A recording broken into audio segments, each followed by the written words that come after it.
Hello বন্ধুরা, আজকে দুপুরের খাবার ভাত বাড়ছি। তো একটু চলো প্রত্যেকদিনকার মতো দেখাই কী দিয়ে ভাত খাবো। তারপরে ভাত বাড়ছি। এই হচ্ছে পালং শাক, মানে নিরামিষই করেছি শাকটা।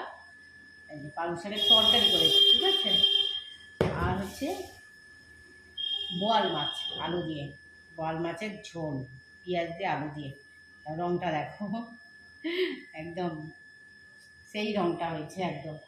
চলো আজকে এইটাই হচ্ছে মেনু, পালং শাকের তরকারি আর বোয়াল মাছের ঝোল, আলু দিয়ে ঝোল, ঠিক আছে। এই হচ্ছে দুপুরবেলা আমাদের খাওয়া দাওয়া। চলো পরের ভিডিওতে আবার দেখা হচ্ছে। টাটা, ভাতগুলো বাড়ি।